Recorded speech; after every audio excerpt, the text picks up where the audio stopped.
Welcome to episode 11 of Coffee with Coach CaffeyS. Today we're going to entitle this episode the Coaching CaffeyS. Some of the folks out in El Paso gave us that nickname because we're all coaches, and so I'm proud of that fact. I'm proud of the fact that my kids saw in me and my wife and what we were doing with kids. They saw value in that, and they decided to pursue that same career. And so it in a way, it honors us that all of our kids are also coaches. Today we have Jeff Caffey with me, my oldest son, and he joined me at Spring Lake Earth as part of our coaching staff and made a huge difference for us there. And of course, we started out not very good, and then by the time Jeff left, we had gone to the semifinals and had a great season. And so I thought we'd bring Jeff in today and let him talk about what we did at Spring Lake Earth to turn that program around. Well, first of all, when I arrived, Dad and Coach Ritchie had already taken strides to improve the program, and the big deal for me coming in was we needed to get stronger. And Dad has always had a great T-shirt program that allows kids to get to that point, but the big deal for me was seeing it in the weight room. And Dad blessed me with the opportunity to kind of run the off-season workout. He had his plan, but if you know me well enough, I'm a high-energy kind of guy, and I can get kids going a little bit. But the explosive power, we focused on power clean. And that was one of the big deals for Dad, and agility with dummy jump and jump rope. But the thing I still enjoy the most, and I do some of the same things in my off-season programs now, was bench press your body weight. And you'd be amazed at how kids want to compete with each other in this process. And I mean, they may not weigh the same, but they want to beat each other on how many times they can bench press their body weight. So it creates that competitive nature amongst the athletes where they can kind of police themselves some. The other part at Spring Lake that was important to me was the quarter, and we wanted a great mile relay in that aspect, and we wanted them to compete against each other. So, and all that was incorporated in Dad's T-shirt program. But as his defensive coordinator, what made it special for me is we worked on mental toughness and physicality. I mean, you go through the process, you're gonna be tougher, and that brought a lot for me on the defensive side of the ball to give back to Dad in that program was the mental toughness and the physicality that our strength and conditioning program put into play for us. So, we pulled out that wrestling mat. I think that had a lot to do with that physical toughness. Yes, sir. We first got there, they just wouldn't tackle, and they weren't physical. And so, by the time we put that wrestling mat up a little bit the last few years because we didn't need it anymore. You know? And so. But that was a big part of what we did. Well, we'd get toe to toe with and just go at you. Even if we did have pretty much a finesse offense, but defensively we would get after you. We certainly would. If we could hit you, we would. We worked real hard on getting everybody to football. That was a big thing. We increased our numbers where we could have a JV team at the Class A level. Yeah, that was really big also. So at this time, we'll call John David Caffey in, and John David is not a coffee drinker, so he's bringing his Dr. Pepper in here to our meeting. And John David coached with me twice. He coached with me at Westbury Christian, and at that point he was my defensive coordinator. But John David went out and coached at New Mexico State with Hal Mumme and learned a lot about the air raid offense out there. And so when he came back and joined our staff at Spring Lake Earth, well, he came back and I took over the defense, and he became the offensive coordinator. And I believe we went to the quarterfinals that year, didn't we, or not? Regional finals. Had another great team, though, and John David did a good job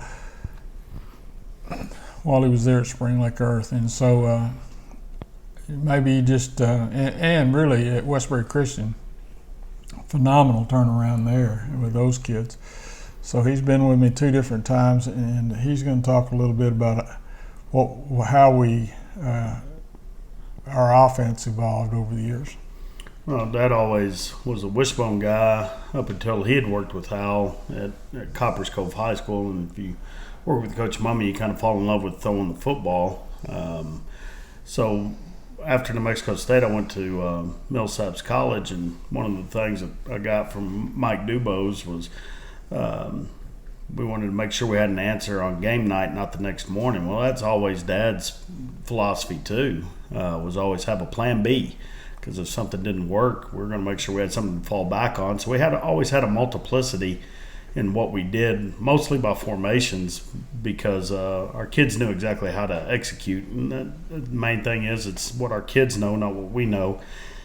So when we had that opportunity, we'd have that multiplicity in our system with the great ability to execute at a high level. And we always seem to have an answer on Friday night, not on Saturday mornings. Well, so it really did. Over the years, we wanted to be 50-50 passing and running. And the year that we went to the semifinals, went 13-2. We were. I mean, our offensive output between running and passing was about the same, and so that made it very difficult to defend us. And so, but we had a simple run game, I think, that enabled us to spend time throwing the ball, and we didn't really try to invent the wheel every week long. We always made sure we had the quarterback position taken care of. If you have an operator there, we always felt like we could do what we needed to. Dad's had a lot of all-state quarterbacks throughout the years because he wasn't afraid to train them up and let them throw the ball. But we always introduced that idea of being able to run the option. You didn't have to have the greatest offensive line in the world, especially if you didn't have to block 2 guys at the point of attack.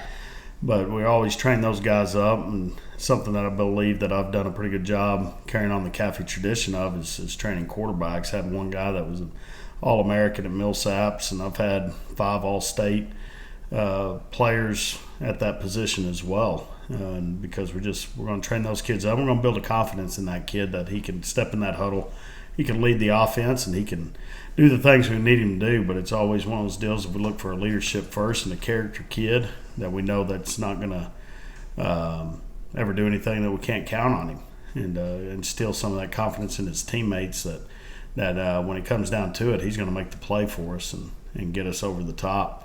And that's always been a big deal. And we try to build it through our track program too. Not always the fastest kid, but a kid that's not afraid to compete. And we've been fortunate to go to the state track meet a number of times here lately, and that's really kind of helped our programs kind of go to the next levels through our track program too. I think we've done a good job of keeping it simple for the quarterbacks over the years, and we've given them some simple, easy throws like screen passes and things like that. And Coach Mummy always said you want to throw it short to people that can run a long way, and we did that. And but that's the way you build confidence in a quarterback. You don't throw the ball deep all the time and give them high percentage throws. And you leave it up to them. They're going to throw the touchdown pass every time, so you better teach them how to throw the short one first.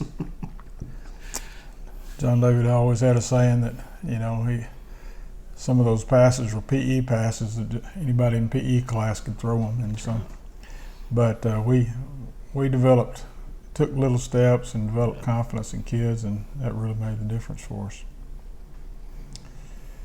Well, let's call Meredith Caffey in now. She also is not a coffee drinker, so she's bringing her diet Dr. Pepper into the picture. Hello. Not everything is worn off on all of my kids. That coffee drinking has not. So Meredith's Meredith was my head girls basketball coach at Winters High School, and a lot of the things that we did in the boys side of the program, Meredith took over into the girls side of the program, and she's been successful doing that. The things like jumping rope and plow, medicine ball training, she's really always brought those into the girls program, and has done really well with it. And if you're going to get a head coaching job that involves being the athletic director, you have to care about girls' athletics.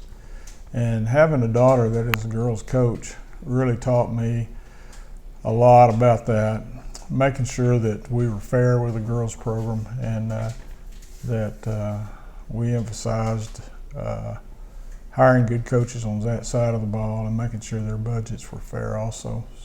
So anyway, I'm going to let Meredith talk about what she did with the girls' program over the years. With a lot of girls' sports, the new trend is to get us faster, get us stronger. The idea of bigger is always sort of scary on the girls' side. They don't want to be bigger and bulky, but we want them to be where they can at least be what we call ball strong and be able to handle the physicality that comes along with playing basketball. So just like Dad was talking about, the number one thing that I start doing from the very first day with my junior high kids, and that goes all the way up to the top, is we jump rope. I've had one ACL tear in 15 years, and that girl was a move-in into our program. So it is one of those deals that if you get your legs strong and if you teach them how to jump, that goes across sports, not just into the boys, but also to the girls. And then with the medicine balls, the girls see a lot of improvement really quickly. We're able to catch the ball quicker, easier. We're able to feed it into the post, things like that. And it's just ideas that we didn't have before, and we just, like any other person, any other teacher, any other coach, if it's working with somebody, it's obviously probably going to work with us. So it doesn't matter if it's the boys' side that's coming up with it. If it's good, it's good, and we take it and we run with it. What I didn't know, because my dad was my first AD as I was a head basketball coach and coordinator, is that it doesn't always happen that you have somebody that cares about you and cares about your girls program and is at the games if it's away or home and things like that.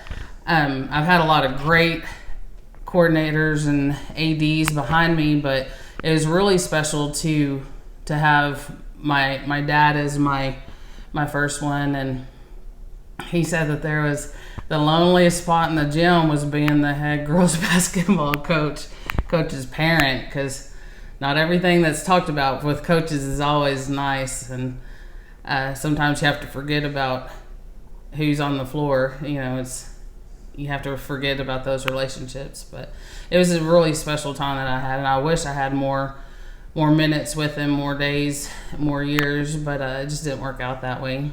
But I guess it's Mom's turn now. We're fixing to wrap this up. So I'm going to introduce now Becky Lynn Caffey. She coached with me a couple of different times at Spring Lake Earth. It was our tennis coach, and then, of course, has always been my assistant coach. Been my best friend, been the person that I come home to at night. And so this last few years, she's been my business manager at Brentwood Christian, and the only problem I ever had with her is she sometimes wanted to sexually harass me at school. So, that's great for the world to know. No, she wanted to hug or kiss every now and then, and I was glad to oblige her with that. So, but she's a great lady, and I couldn't have done anything without her. But anyway, I don't know what she's going to talk about. I'm just going to let her Well, it's choose your own topic. certainly not sexual harassment in the workplace. No. No, I never set out to be a coach. I enjoyed the role of, in the 46 football seasons we've had together, it's been, how can you help support it? How can you make your family life work? And, worked a whole lot of track meets and stepped in at basketball tournaments to keep books. Didn't miss many games over the years, regardless of where they were. And that carried over when the kids became college athletes and then into their professional life. It was always a joy to do those things. Got to see a lot of neat places and experience new things, meet new people, and then to be of help. One of the most satisfying jobs I had was being the seamstress for several football teams to keep their uniforms intact and that sort of thing. Extend that budget a little. The opportunity to coach came after the kids were on their own. And Stan needed a tennis coach, and I played tennis way back there in the day. And that was a blast. We listened to a lot of Taylor Swift songs and learned how to play tennis with a bunch of kids that had never played tennis before, and they had a blast. So did I. After I had been retired for 5 years, we moved to Austin and just continued in that role until one day I was called in and said, we need some help on the volleyball team. And one of the best experiences I ever had. I went 3 games deep in the playoffs before we lost. Once I joined the team, it was wonderful.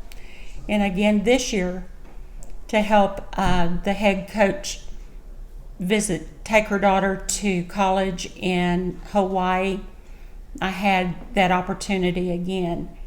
It's been a wonderful ride. And, I still get to be the number one supporter for the kids, and we'll be able to go see the multitude of my kids out in life again. So it'll be a true blessing to be retired. We're looking forward to watching everybody coach. I mean, not just my kids, some of those other guys that are part of our coaching tree. We want to try to watch them coach also. And we're grateful for all of our family. We love them very dearly. The Bible talks about raising your kids up and teaching them, and that's one of the reasons I wanted to be a head coach, is because I wanted to have that opportunity to spend time with my family, and that's I think we've done a good job of that. Luke, sit down by Papa. Sit down here. Papa, ask old Luke what he wants to do when he grows up. Luke, what do you want to do when you grow up? I want to be a football coach. Say that one more time. I want to be a football coach. Yeah, okay. Well, maybe another generation of Coaching CaffeyS then. Luke might be the next one, because he likes what he sees in his dad as a coach. Anyway, thanks for watching today. It's been a real treat for me to have everybody here. Yesterday was my last official day of working at Brentwood Christian, and so that's the reason everybody gathered here in Abilene. So anyway, God bless you. I'll be praying for you. I've got some other grandkids coming in here that want to get in the picture. These are the best toys I ever had. I guess, is Drake over there still? Come on, Drake. This is my oldest grandson, Drake. So like I said, this is Boys. The best toys, all boys. The best toys I ever had were these grandsons. And I used to tell Drake when he was a little boy, I said, I always told him that Pawpaw loved him and he always will. Is that right? Remember Never that? doubted it for 1 minute. Okay. Well, we'll see you next week. Thanks for watching. Bye.